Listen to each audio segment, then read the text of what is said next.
Tidak ada yang pernah aku sesali selain daripada melihat keadaan ketika matahari tenggelam sedang ajalku makin berkurang. Namun, amalku tidak bertambah.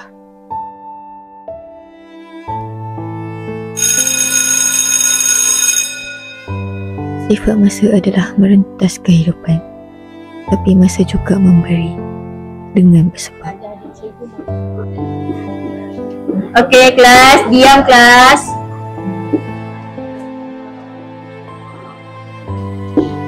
Kali ni cikgu nak cakap pasal cita-cita saya. So siapa tahu cita-cita? Saya tahu cikgu. Apa maksud cita-cita? Pekerjaan atau impian. Pekerjaan atau impian. So jadi cita-cita awak apa? Saya nak jadi seorang guru macam cikgu.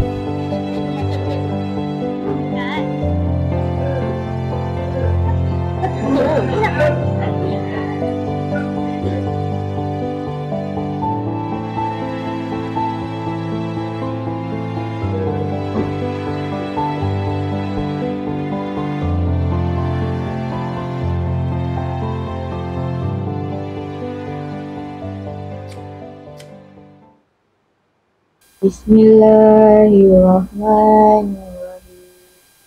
Wal 'ashr innal insana lafi khusr illa allazina amanu wa 'amilus shalihat tawassaw bil haqq wa tawassaw bis sabr. Sadaqallahul azim. Mak, apa maksud surah ni? Kenapa surah ni pendek je? Masa, Anis. Masa. Kenapa masa tu disebut dalam Al-Quran, Mak? Masa. Mas. Mas kan berharga. Anak kata. Itu sangat penting. Dalam dunia ni. Kita sentiasa bergerak. Kena gunakan masa dengan baik. Faham? Anis tahu tak apa benda yang ini? Ini untuk menerangi sebuah tempat yang gelap. Jadi, Anis dan Mak kenalah jadi macam lilin. Gunakan kelebihan diri itu untuk menerangi orang lain. Pada masa itu, aku pun tak faham apa yang Mak cuba sampaikan. Namun, hari demi hari, aku meningkat dewasa. Aku semakin memahami. Ilmu adalah berita kepada kehidupan. Akan menerangi secerah-cerahnya pada golongan orang yang memikir.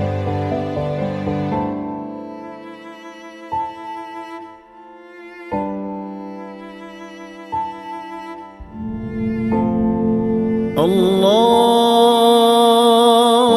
Akbar, Allahu Akbar, Allahu Akbar. Betullah kata Mak, masa adalah benda penting yang akan tinggalkan kita dalam sekelip mata. Tak kira bila dan kenapa. Aku mungkin ada semua benda pada ketika ini. Tapi satu benda yang banyak mendidikku tentang erti kehidupan satu ketika dahulu tak ada di sisiku pada saya ini.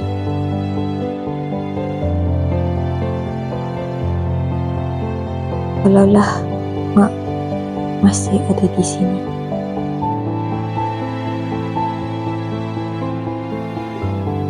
Anis rindu Mak. Salam Aidilfitri daripada Fakulti Pendidikan UiT.